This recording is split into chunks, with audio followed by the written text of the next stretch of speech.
Hi guys, welcome back to my YouTube channel. और आज मैं आपको बताऊंगी design and drawing of steel structure, ये कि बहुत ज़्यादा इम्पॉर्टेंट सब्जेक्ट। तो गाइस पहले बेसिक से स्टार्ट करते हैं, क्योंकि बेसिक्स आपको पता होना बहुत ज़्यादा ज़रूरी है। कि design and drawing of steel structure का introduction. Steel is made up of iron plus carbon plus sulphur और फॉस्फोरस और सिलिकॉन, मैग्नीज, निकल, क्रोमियम। तो इसमें आयरन का परसेंटेज होता है 98, कार्बन का 0.1 टू 1.1%। और ये आपको स्टील कैसे बनता है ये मैंने बताया। उसके बाद स्टेनलेस स्टील क्या होता है।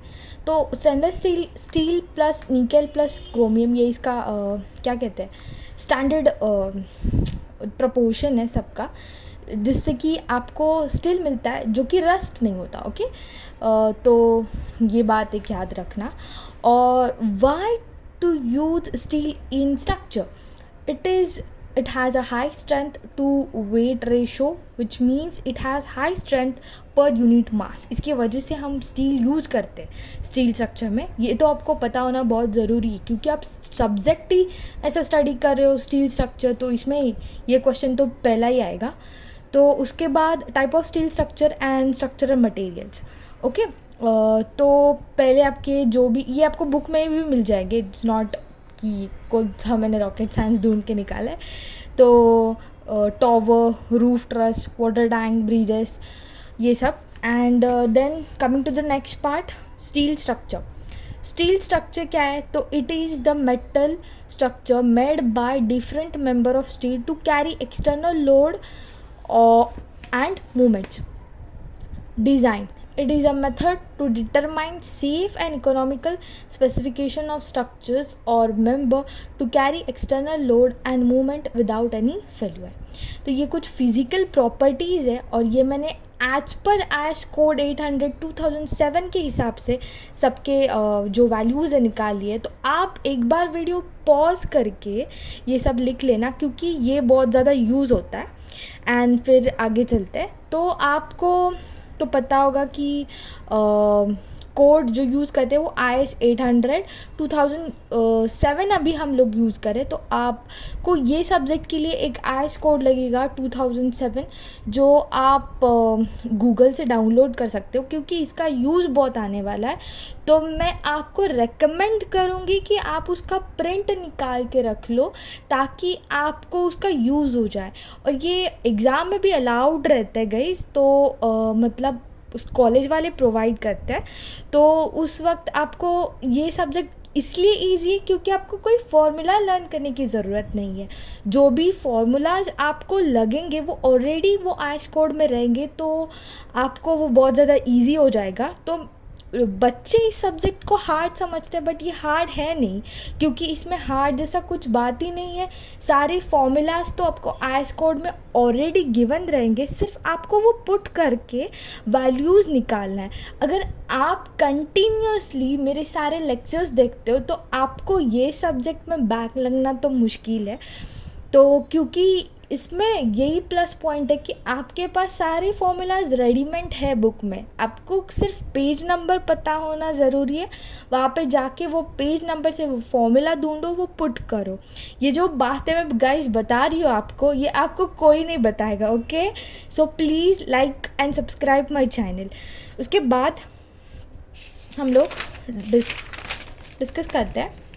तो ये आई सेक्शन में इंडियन स्टैंडर्ड जूनियर बीम, देखो ये सब आपको आइस कोड में मिल जाएगा। लेकिन गाइस क्या है, आप अभी सिविल इंजीनियर हो तो आपको ये नाम याद होना चाहिए। लाइक ISJB क्या है, ISLB क्या है, ISMB क्या है, ये आपको देखने की ज़रूरत नहीं पड़नी चाहिए।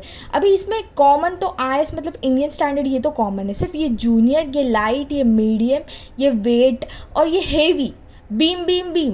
ओके, सो इसमें कोई भी हार्ड चीज़ नहीं। आप सिर्फ एक बार ऐसा लॉजिक लगा के दिमाग में बिठा दो, हो गया। देन उसके बाद टी सेक्शन का भी सेम है। देखो IS मतलब इंडियन स्टैंडर्ड, ये नॉर्मल टी सेक्शन है, ये डीप लेग्ड है, ये शिफ्ट लाइट वेट है, और ये स्लाइट मीडियम वेट है, ये हेवी फ्लैंज है, ये लाइट चैनल है, मीडियम वेट, और हेवी, ओके। ये एंगल सेक्शन का इंडियन स्टैंडर्ड एंगल सेक्शन, तो ये देखो मैंने इसको x कंसिडर किया है, तो इक्वल एंगल में क्या होता है, जो आपका x है और ये y है, तो x इक्वल टू y रहता है, ओके। और अनइक्वल में क्या रहेगा, इसका लेंथ ज़्यादा रहेगा या फिर इसका लेंथ ज़्यादा रहेगा, तो उसको अनइक्वल एंगल सेक्शन कहेंगे। देन ये भी एक बार गाइज ना, ये जो भी मैं आपको दिखा रही हूँ, वीडियो पॉज करके प्लीज़ इसका एक नोट्स बना देना, क्योंकि ये आपको बहुत बहुत ज़्यादा यूज़फुल रहेगा। उसके बाद गाइज आप लोड एंड लोड कॉम्बिनेशन, ये आपको आईएस कोड में भी मिल जाएगा, okay, no worry, IS code में भी मिल जाएगा, लेकिन प्लीज़ ये लर्न कर लो। Dead load, impose load, wind load, earthquake load, erection load, accidental load, temperature load, क्योंकि ये लोड का कॉम्बिनेशन करके अपन को एक बहुत ज़्यादा इम्पॉर्टेंट सम सॉल्व करना है, जो कि 32 मार्क्स का रहता है और पेपर में कंपलसरी आता है। सो उसके लिए आपको ये सब चीज़ें पता होना बहुत ज़रूरी है गाइज। ये फर्स्ट लेक्चर का बेसिक पढ़ाने का मेरा रीज़न यही है कि जब तक आपका बेसिक क्लियर नहीं होता तब तक आप कुछ भी आगे समझ नहीं आएगा, मैं चाहे आपको कितना भी इजीली एक्सप्लेन करूँ। तो प्लीज़ प्लीज़ प्लीज़ ये बेसिक एक बार ना आप अच्छे से देख लो। नेक्स्ट है, ओ गाइज ये तो अपना फेवरेट ही है ना, स्ट्रेस और स्ट्रेन का क्या बोलते हैं, ग्राफ वो तो, लेकिन फिर भी अगर किसी बच्चे को नहीं आ रहा है तो मैं और फिर से एक बार एक्सप्लेन करती हूँ। ये देखो, ये स्ट्रेस है, स्ट्रेन का ग्राफ मैंने ड्रॉ कर दिया। अभी ये गाइस क्या है ना, ये तो सब लोगों को पता है कि ये स्ट्रेस वर्सेस स्ट्रेन का ग्राफ है, ये ओके, बट इसमें इंपॉर्टेंट बात है ये y1 क्या है, y2 क्या है, u क्या है और b क्या है। तो गाइस ये देखो, ये इलास्टिक बिहेवियर शो करता है, मतलब यहाँ तक आपका हुक लॉ ओबे होता है, ओके। हुक लॉ क्या कहता है कि stress is equal to strain, that is important. कब तक, y1 पॉइंट को, और उसको अपर यील्ड पॉइंट कहते हैं, ओके, उसको अपर यील्ड पॉइंट कहते हैं। उसके बाद थोड़ा डाउनवर्ड जाके y2 पॉइंट आता है, उसको लोअर यील्ड पॉइंट कहते हैं। और उसके बाद आपका u पॉइंट आता है, that is ultimate stress point, and then b that is breaking point. So बस ये याद रखना गाइस, क्योंकि क्या है ना कि ये थोड़ा पहला बेसिक है, ये नहीं आएगा तो आगे का नहीं आएगा।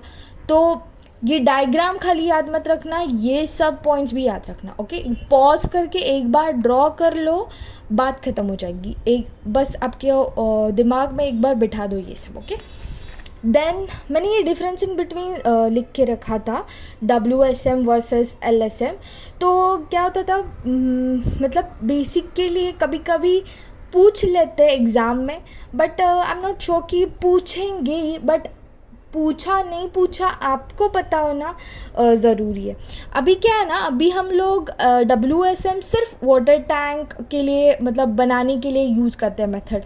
LSM तो अभी सब जगह ही चल रहा है, ओके। तो बस एक बार पॉज करके गाइस आप लोग नोट डाउन कर लो, स्क्रीनशॉट निकाल दो, बस लिख लेना एक बार कॉपी में।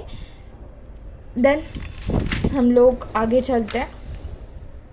ये वाला अल्टीमेट लोड मेथड है, जो कि आप एक बार देख लो, ओके गाइस।